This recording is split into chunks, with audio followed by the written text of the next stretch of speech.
All right, well, that was a very, very great introduction. I have to say thank you, Alana. That was moving. I'd also like to say thank you to the Clinton School of Public Service, in particular Nikolai, for having me here. And then also for all of you for taking time out of your busy schedules to come and listen to me speak. You know, I don't really consider myself anything special. I think the events that I have experienced are what kind of get me up here on this podium. It's nothing special or great about me. As you probably will see, I'm probably a lot like you guys out there. So, Rage Company's the book. And so what we're going to talk about, though, is not just the book. We're going to talk a little bit about what happened in Anbar Province in 2006 and 2007. That's the book. But we're also going to talk about some key things and key character traits about public service that I learned while I was there. All right? So we'll go through the book first, and then we'll hit public service. So who am I? Who is this guy standing up here in front of you? I am a military brat. I'm an NROTC midshipman, University of Rochester, class of 2004. I'm also an artillery officer. So as we're going through talking about this, I want you guys to keep in mind that my actual job was to calculate tactical firing data, bring the pain on the battlefield, but you're going to see that we weren't really doing a lot of that. So I had to kind of change my role while we were deployed to Iraq. I'm also a father. I've got 2 kids, a 2-year-old, 7-month-old. Been married for almost 6 years now.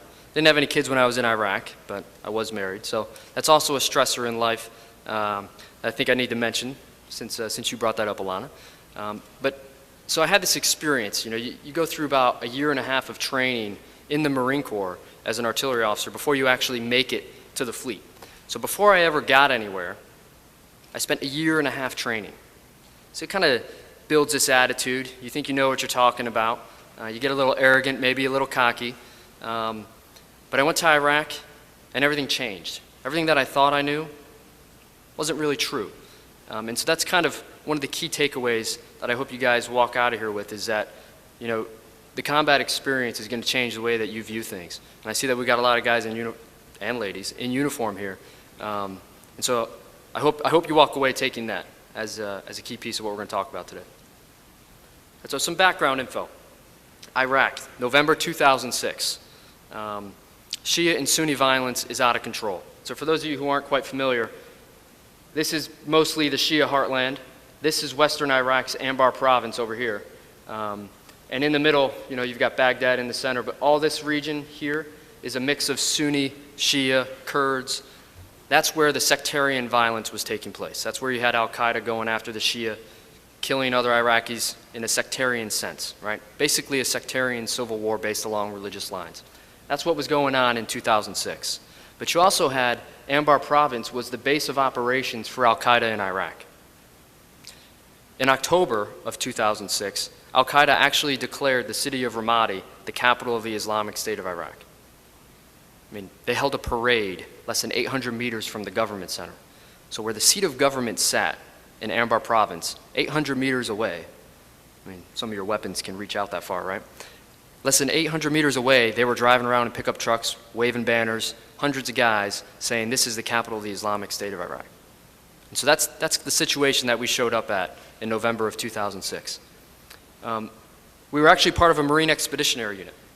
So when I left the States, we weren't actually slated to go to Iraq. We were just supposed to serve as a theater reserve. So we showed up on ships down here in the Persian Gulf. We disembarked into Kuwait, spent about a week training. But we found out while we were in the process of disembarking that we were going to be going into Iraq. So what took place in the summer of 2006 was you had this conversation about the surge. And so this was actually before Petraeus took over in Iraq. But one of the things that they wanted to do for the surge, which was going to be focused on Baghdad, was to stabilize Anbar province. They wanted to make Al-Qaeda focus on their historical safe haven.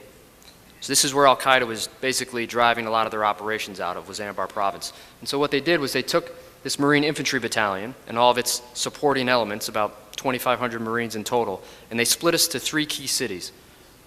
One was Haditha in the north. They sent the battalion landing team.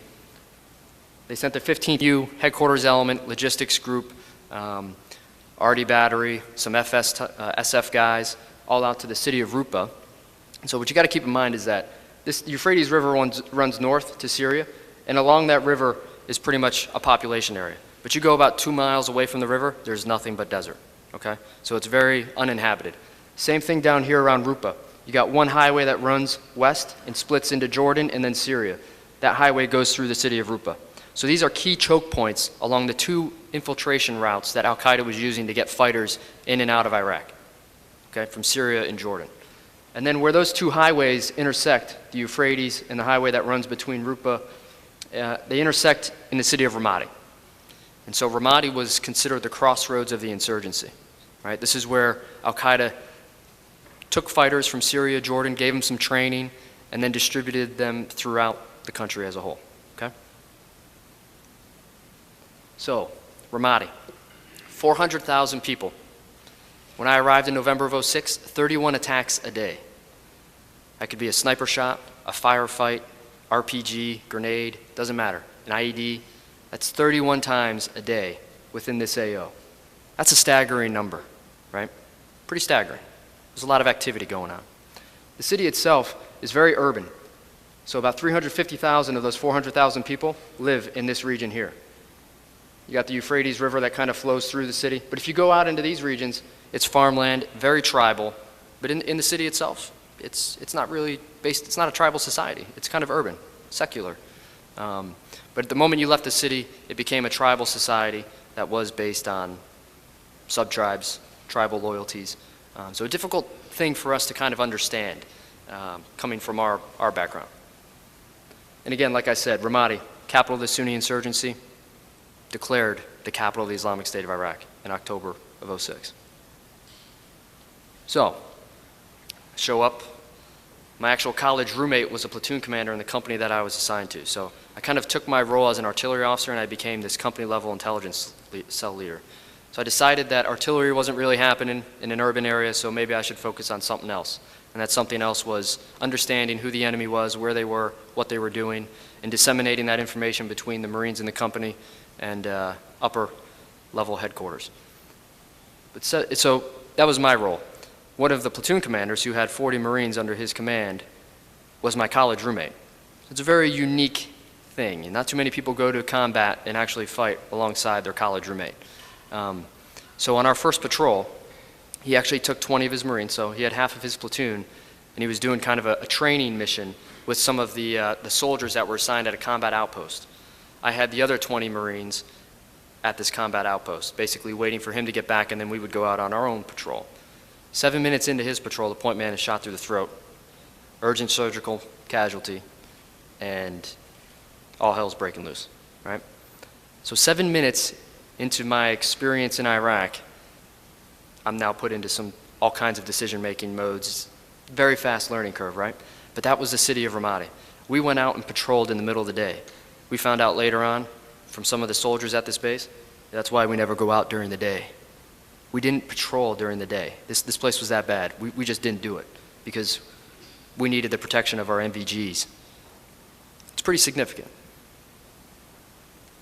You can't really impact too many people when you're hiding on a base all day long, right? So while we were on our base during the day, Al-Qaeda's out there influencing the populace. All right, so the first half of the book, and if you guys read the book, you're going to see that it's two different books. The first half of the book is kind of going to show you what we did wrong. And it's going to go through this conventional process that we tried to apply in an unconventional environment. So you're going to see 75% of my time was spent planning on a base, not influencing the people, not affecting Al-Qaeda, but planning about what we were going to do. The missions that we would execute, battalion-size ops. You're talking 400 or 500 guys. The coordination required for that is pretty significant. That 75% of my time planning was spent, all right, what are we going to do with all these tanks? Who's going to talk to the air guys? How do we get all these assets to work together and make sure everybody's on the same plan? So we would rehearse these plans for a 12-hour operation. And those battalion-size ops were predictable. The insurgents could figure it out right away. There were so many IEDs that before we would walk anywhere, we had to send engineering assets to clear a lane. So those engineering assets basically would buy the insurgents time to get out of the objective area. They would see where the vehicles are coming, and we would send them out at first dark because we want to maximize the amount of dark we have to work with. So the insurgents would just wait for us to send out some vehicles, and when they saw them coming into their neighborhood, they would go somewhere else. So we'd spend all night clearing hundreds of homes just to be waking up the average Iraqi, waking up kids, scaring the crap out of them, right? I mean, look at this picture. That's me back when I was in a little bit better shape. But you got hundreds of guys like this kicking down your door, crowding you into one room. It's a little intimidating, right? Minus the fact that we have MVGs, rockets, all kinds of body armor, all this stuff that we consider high speed. The average Iraqi's never seen any of that stuff, right? So we look like alien invaders to them. It's a little different, right? So we're not really winning hearts and minds when you conduct operations like that. We also see that we were pretty ineffective. Less than 5% of our detainees were actually prosecuted. So we were creating a functional judicial system in Iraq. You had to have a preponderance of evidence to actually prosecute somebody. So what we would do is if we found AKs or excessive amounts of wiring to make IEDs, we'd take photos with these guys. But our process for actually detaining somebody during a mission was, all right, Intel gave us this as a target house. So this target house supposedly has members of Al-Qaeda in it based on some sort of reporting, whether it's another local or whatever. So we would grab every military-age male in that target house, bring them back, and then it would be my job to decide whether or not we were going to prosecute these guys and transfer them. So on our first mission, we took about 21 detainees. 2 of them got prosecuted, and those 2 didn't even actually get prosecuted. They were transferred to a regional detention facility and then released a few days later. And by the way, for every day held, they get paid $14. That's not an effective process, is it? Right? So nobody that you catch is actually getting put behind bars. Obviously, our morale's going to plummet. The insurgent attacks continue. There's actually one, we cleared about 500 houses in one night, and the following day, less than 12 hours later, the insurgents launched an attack from that neighborhood against the combat outpost. We were not effective, right? We just weren't effective. So, why? We didn't have a process view, right? We had been trained how to execute operations in a conventional sense, and we just went out there and did it. You guys in the Air Force know there's a way of doing things, right? And that's what we did. We executed the way we were trained. We were not trained to go into an unconventional environment. Created some problems. The interdependence between insurgent and citizen. This is a key takeaway. Every good insurgent is known by the people. He has to be. Because if a citizen doesn't agree with what the insurgents are doing, if he voices his opinion against them, the insurgent's goal is to quickly kill, marginalize, isolate. He's got to get that voice out of there. Because in order for him to operate freely, he has to have the compliance of the populace, right? So every good insurgent is known by the people. But if you look at the way that we execute operations as a military, intelligence drives operations, right? And so our intelligence is focused on what? It's focused on the enemy. It's focused on understanding the enemy. How does he operate? It all makes kind of logical sense, right? In a conventional environment. But in this sense, that intelligence needs to be focused on the people. If you can provide the people with a better future, with security, they're going to tell you who the insurgents are. And by the way, they know who they are. And so what you're going to see is in the second half of the book, we start working with the people, and that's exactly what they do for us. And everything changes in a very short amount of time. So, here's another key takeaway. Unlike previous generations, the learning curve, the learning cycle in today's environment is measured in months or years, not decades. From a public service standpoint, that's something that you need to recognize, because it's all about change. As the world globalizes and markets are opened up for business and we interact with different peoples around the globe, we're going to have to change. We have to adapt the way we do things to that scenario. And that's one thing that I think my group failed originally in Iraq about making that change. We didn't adapt to the environment early on. And the result was very, very painful. Very painful. So, some key takeaways about creating this revolution. And there was literally a revolution in eastern Ramadi against Al-Qaeda in March of 2007. Minimal planning. right? Operations were conducted at platoon size. So instead of 400 guys, we're talking 40. We had local scouts. These guys were ex-insurgents. They were nationalists, Saddamists, very secular. They like to drink their whiskey, wear blue jeans, and get their women makeup. A little bit different than Al-Qaeda, right? These were guys that had been fighting us for years. But Al-Qaeda had become so brutal that they decided to offer the Americans assistance. And so this is a story that, I'll be honest with you, I didn't know what to do with these guys the first time I came across them. And we almost failed at gaining their cooperation. But we found a way to work together, and we made it happen. We would go out on these operations, and let me tell you, so the first time we worked with these guys, we actually tried to sit down and have a big planning session about what we were going to do. All the tanks we were going to coordinate, aircraft, all this stuff. And this gentleman who was an Iraqi general under the Saddam era, who was the leader of this group of scouts, told us, what do we need to do that for? We don't need a plan. We know where they are. Let's just go grab them. So our response was, well, no, we can't do it that way. We gotta get all these assets together. What if we have a problem? All these what ifs, right? We gotta maximize the amount of darkness. I mean, the Iraqis were like, well, let's wait. We'll wait until about midnight. Everybody will be nice and comfortable in their beds. By then, nobody's gonna be looking for you coming. We'll walk out there. We'll walk up to the houses. We'll grab them. We know which houses to go to. We're gonna lead you to them. That's what we did. We took 28 detainees. Every single one of them prosecuted as an Al-Qaeda insurgent. Think about that. 28, every single one. That was 100% for our first time working together with these guys. And that kind of changed the perception. We had a lot of issues with trust on that first mission, but the moment we started to see how effective it was, we started doing more of it. And by the way, we were letting these local citizens question the detainees that we took. And that was probably violating the ROE, but it was something that we did. We didn't let them beat them. We didn't let them hit them. We just let them question them.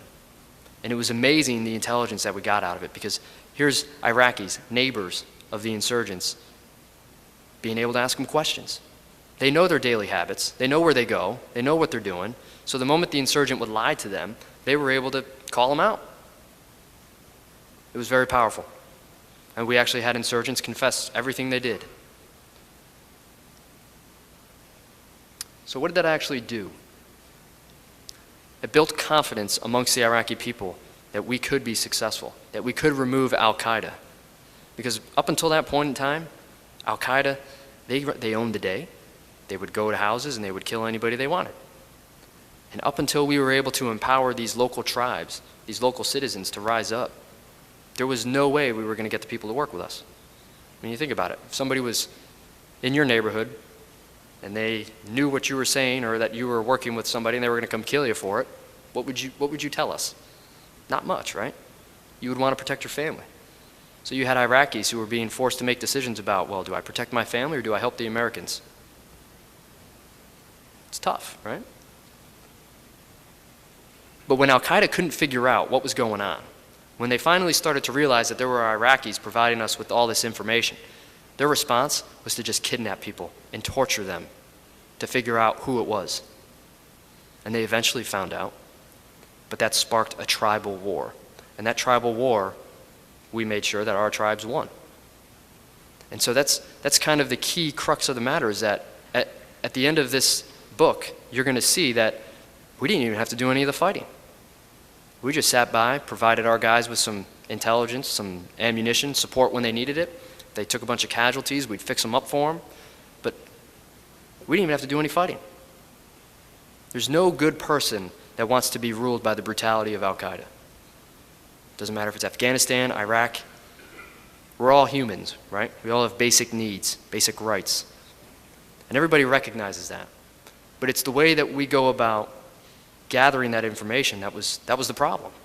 How do we empower them to do this themselves? We weren't doing that before. But you'll see in the second half of this book that we achieved that. We empowered the people to stand up and fight for themselves.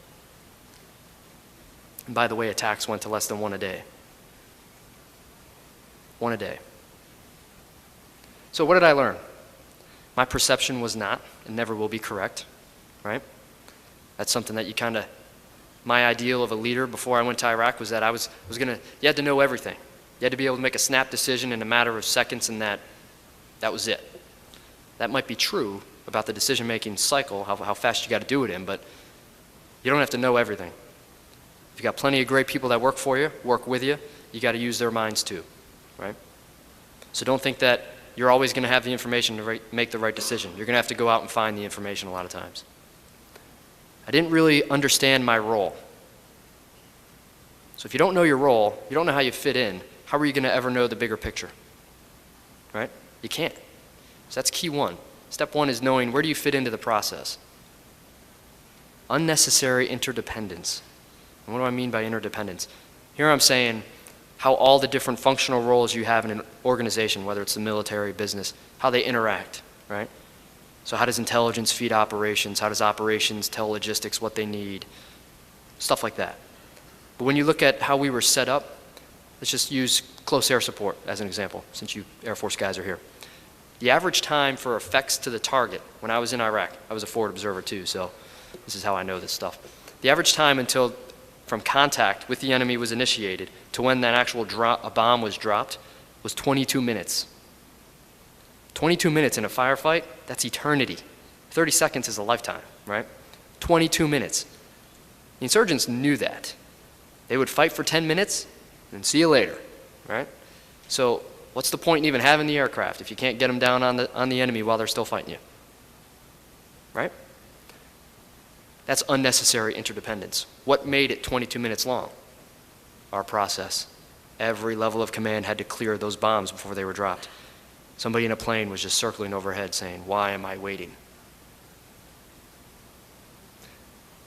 Again, process approach, right? All this goes back to having an understanding of what your process is.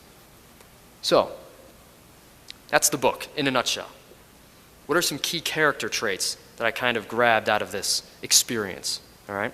So I'm going to go through here and tell you is that these are key character traits of a public servant. And I consider a public servant to be a leader. So any leader, this applies to you. And these are really things that I kind of hold near and dear, all right? And so you can't just have one of these. And the way that we've set these up in the traditional mindset is that if we train you to be one of these things, I'm telling you, you want to be all four, okay? So every public servant, you have to execute like a general, right? And so when you think of a general, it doesn't mean, hey, I've got orders, I'm going to go execute those. You have to have a vision. And what is that vision? And if you have that vision, how are you going to get it done? Right? So you have to have a plan. But you don't want to have too specific of a vision. The vision has to be vague enough so that if something happens, if new information presents itself, that it's not going to make you look like a fool, that you're chasing down the wrong path, right? Who's this guy? This is kind of crazy, right? Every public servant needs to think like an artist. Combat is an art, not a science. Human interaction is an art, not a science. Right? You can do all the right things in combat. You can put your platoon in the right formation, get ambushed, but people will still die. You can do all the wrong things in combat, and nobody will die. That's why it's an art, not a science. There is no set answer, right? You got to use your brain. So think like an artist. This one's kind of crazy. You got to tinker like an inventor. You really need to get out there and try new things.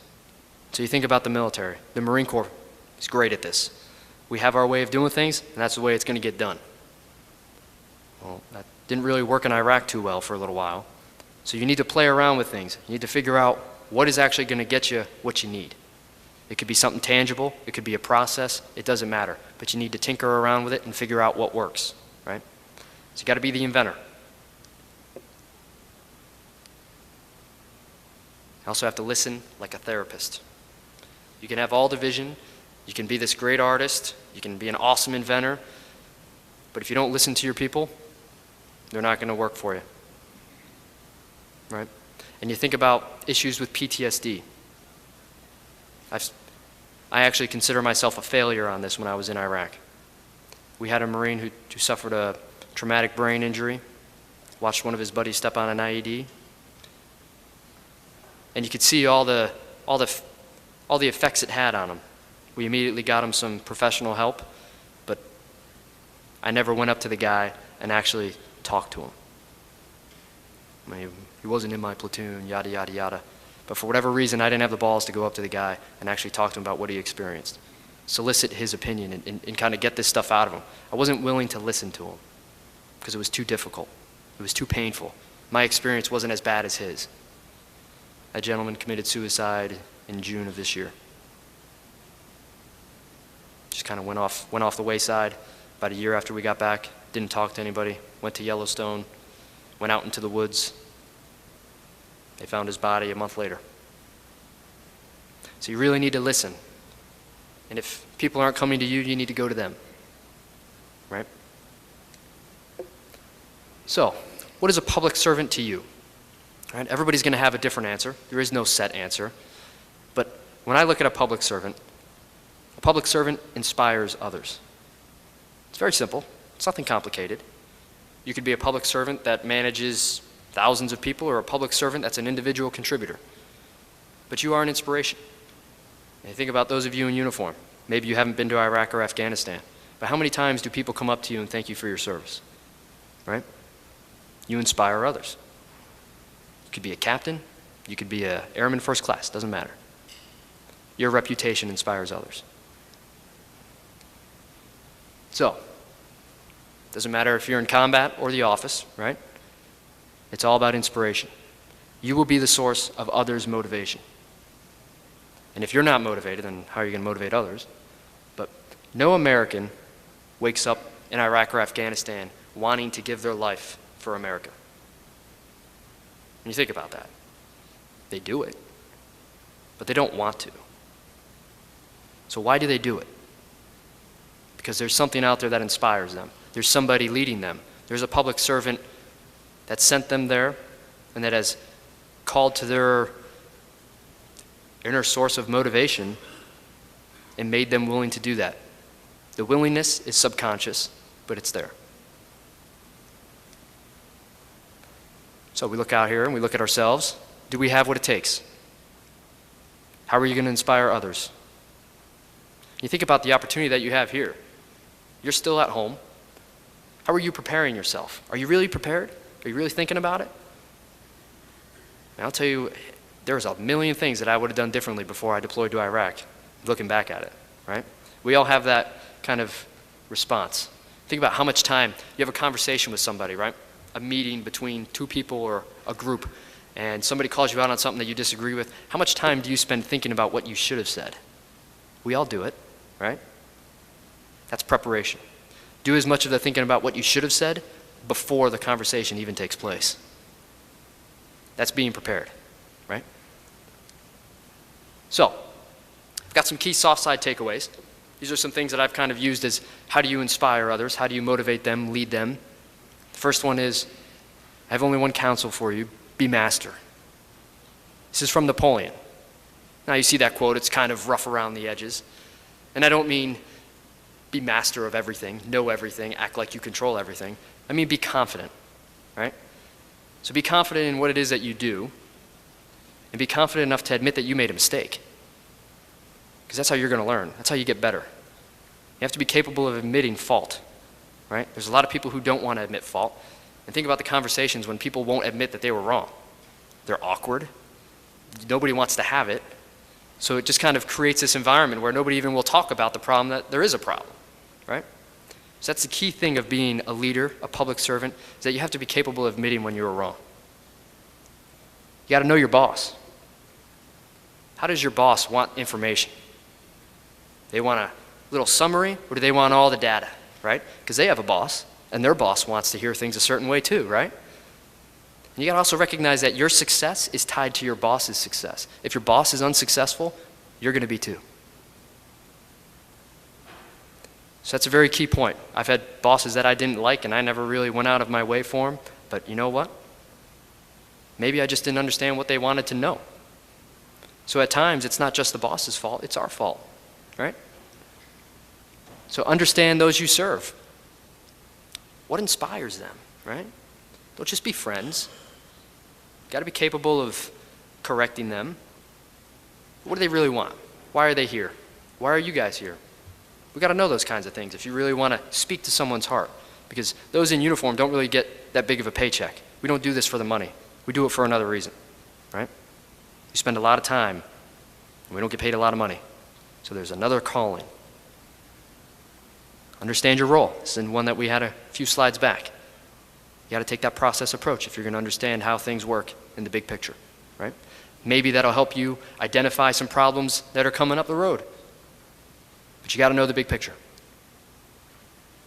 What else? Be strategic. If you got a problem, if things aren't working and you're trying really hard, it's probably not you. It's probably the process. So you got to sit down, get your team together, and brainstorm a better way, right? Communicate. This is one that I've failed at sometimes. Brand new lieutenant doesn't want to admit that he doesn't know everything, right? I'm sure you guys have all seen it. If you don't know what you're doing, you better tell somebody. If you forgot how to do it, you better tell somebody. You got to replace your personal pride with the pride of those you serve. Because if you don't know what you're doing, they're not going to be successful. And I've seen that plenty of times. Plenty of times. I've done it myself, to be honest with you. Know yourself. How are you going to inspire somebody else? Okay, so I'll throw this out there. I like to play Xbox 360, Call of Duty, Modern Warfare 2. It's just something that I do.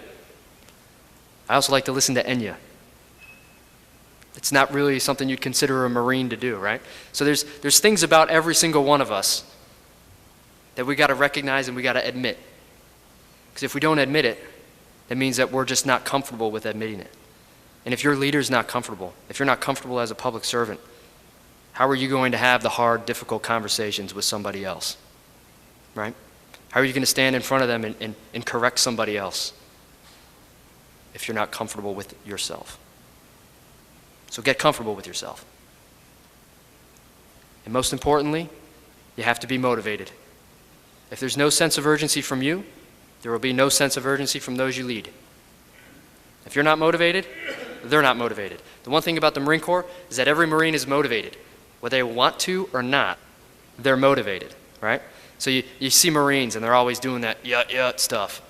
Hey, that's motivation. Might be false. Doesn't matter. We're always motivated because it's kind of a self-fulfilling prophecy.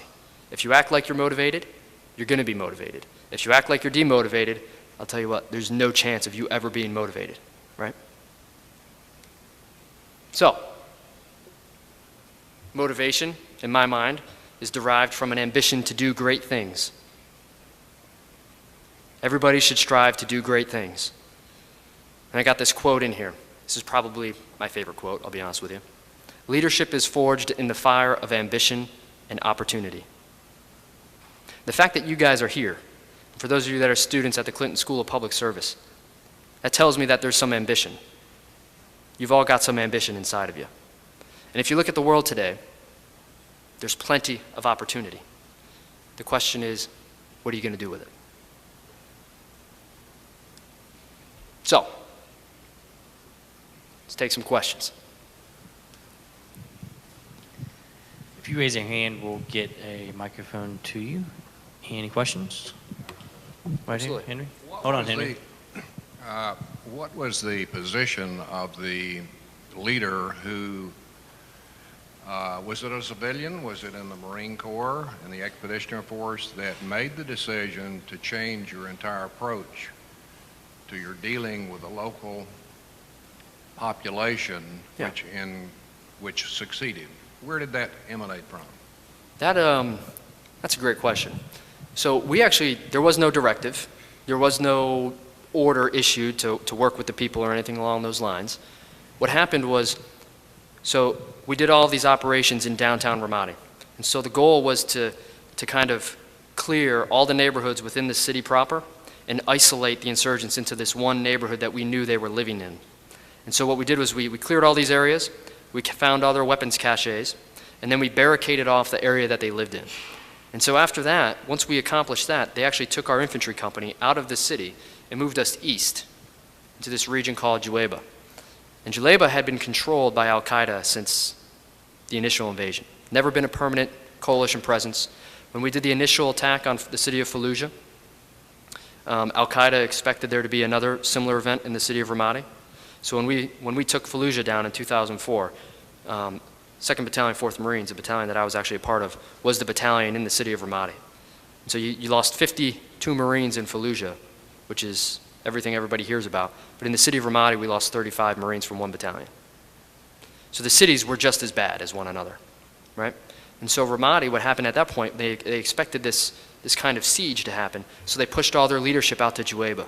So we knew that that's where they were operating out of.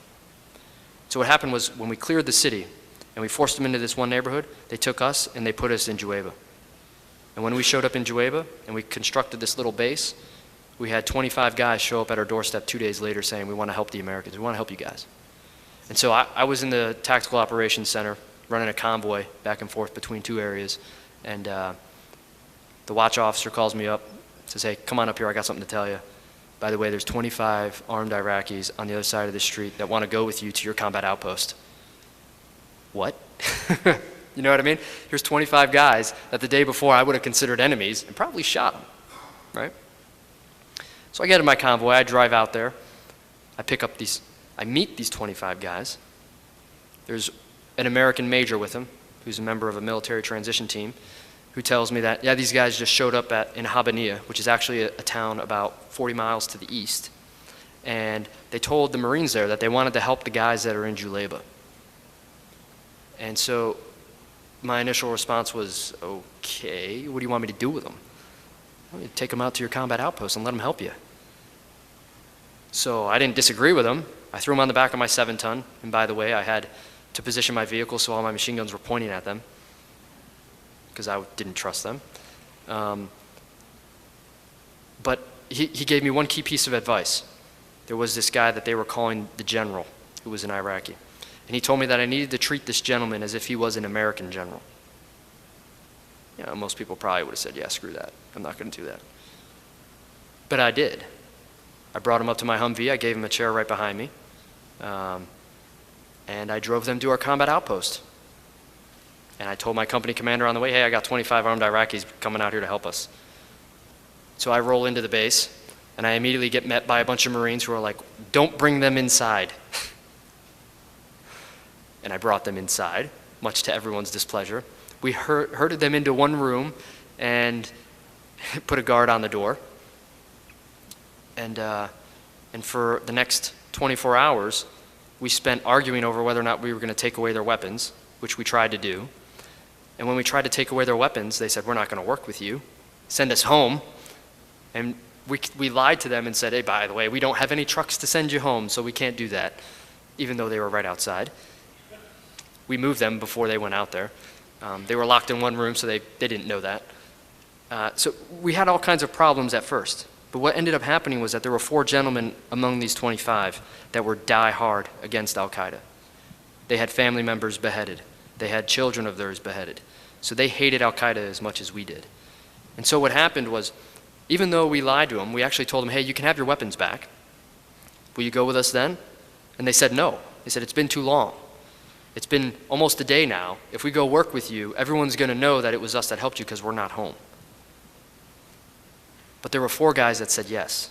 And those 4 guys that said yes, because they said yes, everybody else said yes, because everyone would be complicit if there was someone helping the Americans. So we had our first operation together.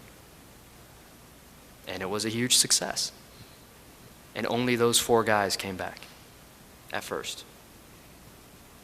But it got to the point where those 4 guys were able to go out and act as our own insurgents against the insurgents. They developed contacts in the insurgent-controlled tribes, who actually we captured the number 2 most value or high-value individual within Al-Qaeda in Iraq using their contacts. And all we did was walk to the guy's house, grab everybody, and we didn't even know we had him. I interrogated the guy and didn't even know who he was. We got a phone call saying, hey, by the way, you guys caught Mullah Qatan, congratulations. So, but by having that working relationship with the people, it wasn't really something that we did. In Iraq, what happened was Al-Qaeda became so brutal that they created a split between the insurgent groups. In the city of Ramadi in December 31st, 2005, Al-Qaeda had become so powerful that they had a meeting with all the different insurgent groups at the Saddam Mosque in downtown Ramadi. And in that meeting, Zarqawi's lieutenants basically informed all the other insurgent groups that, hey, by the way, you're going to report to us. Anything you do goes through us. And the nationalist insurgents, the Saddam guys, said no. And they had a firefight after that meeting. And so that split. What happened in September of 2006, or a sheikh by the name of Abdul Sattar declared an awakening against al-Qaeda. So there was already this feeling of displeasure with al-Qaeda when I got there. But what happened was Sheikh Sattar declares this awakening, and al-Qaeda turns around and kidnaps a bunch of his guys and basically turns the city of Ramadi into the capital of the Islamic State of Iraq.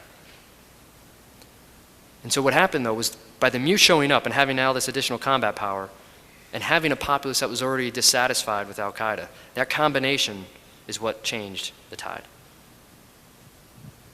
And so what happened in eastern Ramadi, the way this revolution came about, it wasn't just one individual.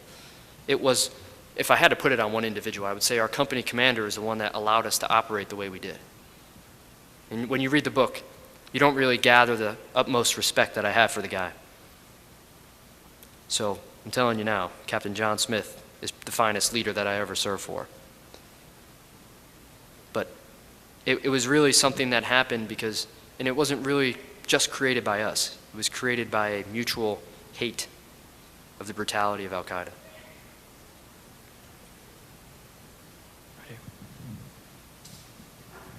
This is a little bit off the subject, but Sure. this is something that's been bothering me, and it touched on it a little bit. I was listening to a conversation about gays in the military, and the quick line was, these guys are designed to take orders. If they're given an order, then they'll obey it, they'll follow it, which might be a little bit simplistic in this situation, but I went, yeah, that's right, they're professionals, that's what they're supposed to do, is obey orders.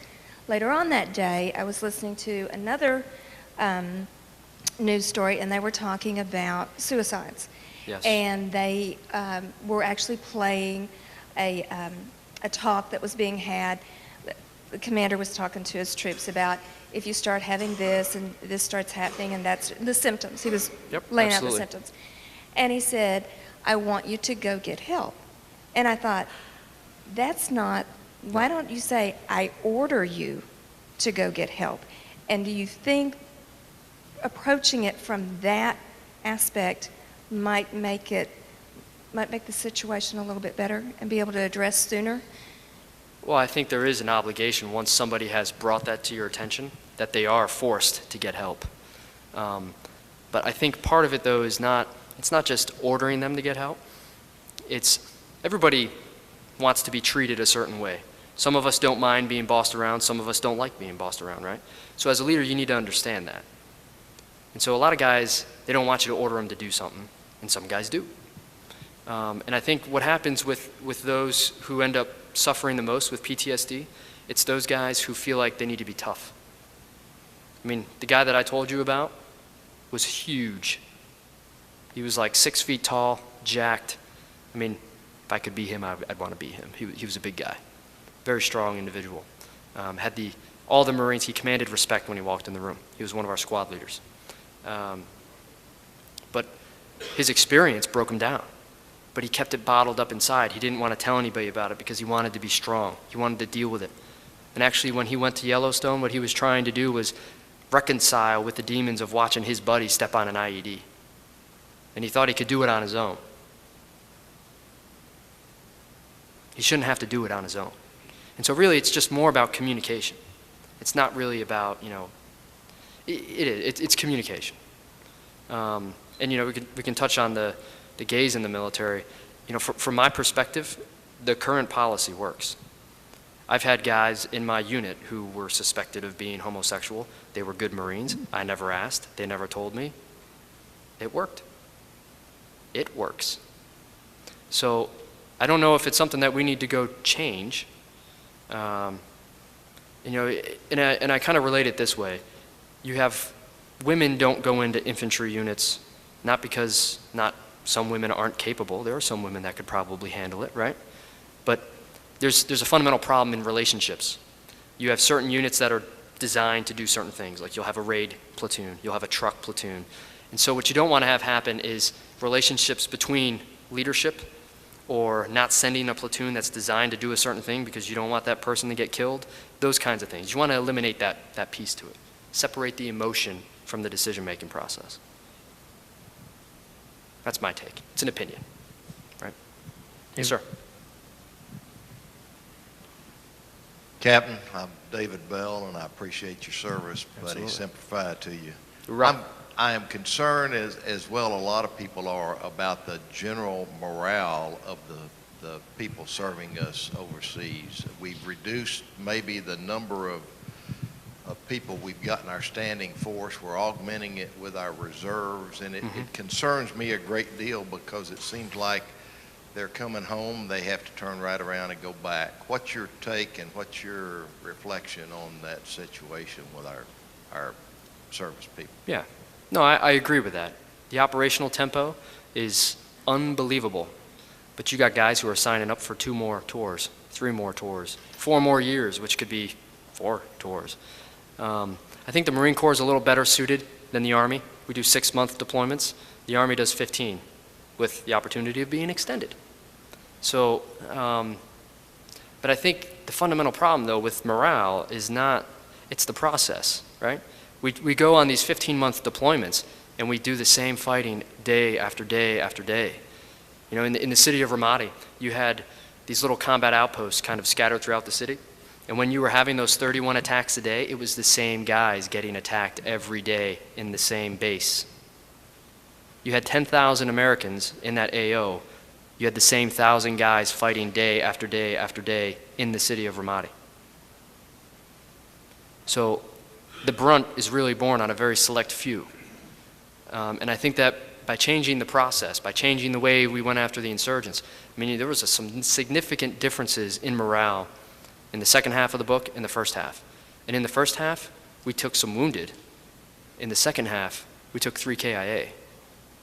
We had guys dying, but our morale was higher than in the first half of the book because we were having some good effects. And so morale is really a byproduct of what you're doing. And I think that to improve morale, it's not necessarily the op tempo, it's the process that you're using. Because obviously, who wants to do the same thing over and over again if you're not having any success with it? That's a good question, though. It's a great question. Because we are. There is a strain. Right here. The WMDs were not found, but the Iraqi people are free. Are you okay with that? Absolutely. So my take on Iraq is, and I'm not a politician, right? But let's imagine that we had the military shaped as an organization to fight a counterinsurgency the way it should be fought. You wouldn't have to spend $1 trillion, right? You probably don't need all those tanks, all those planes, all these troops. If you're doing it right, if you're empowering the people, you don't need that stuff, right? But we went into Iraq with this idealistic approach that we wanted to create an American democracy, right? We were wrong. WMD, we tried diplomatically for 10 years to influence change within Iraq. The military outcome was, in my mind, it's not like Iraq was going to kill us tomorrow, but it was the next logical step, and we waited almost 10 years to do it. So if you look at America from a strategic standpoint, if you look at Iraq as a nation, if you want to influence, I mean, this is a war on terror, right? We don't really use that term anymore because of its political ramifications, but we're fighting Islamic extremism. And if you want to influence change within the Middle East, and you look at all the countries in the Middle East, and you were going to say, which one is the most secular? Which is the one that I could influence the most with an American democracy? Obviously, the answer is not to put an American democracy in Iraq. But if you looked at all those nations, which one made sense to try and get it started, to create an Arab democracy? It's Iraq. It's by far the most secular. Right? Their culture wants makeup. They want their whiskey. They like their blue jeans. This Iraqi general that we worked with, the way that I got his trust was to show him pictures of America, pictures of my wife, and to talk about the things that made America great and how we could do that in Iraq. That's how I got his trust. A few cheesy pictures of San Diego, a beautiful city. And so these guys have aspirations as well. They don't want to, the Iraqis do not want to live. There are parts of Iraq, no running water, no electricity, They're making bread out back, and that's what they eat. I mean, that's, in many ways, some parts of the Middle East is still living in the Middle Ages. And so, yeah, I mean, there's an ideological debate about whether or not we should force change upon people and whatnot, but from my perspective, 9/11 has called us to do something. Democracies don't fight one another, right? Governments that are created by and for the people, they just don't go to war with each other because European countries don't really see a need to fight each other anymore. So how do we get the same thing in the Middle East? That's my take. Good question, though. Well, thank you, Captain Daly, for coming and speaking today, and thank you for writing the book. We do have his book available over here if you do want to purchase, and he'll be doing a book signing. So thank you all for coming out. Thank you, guys.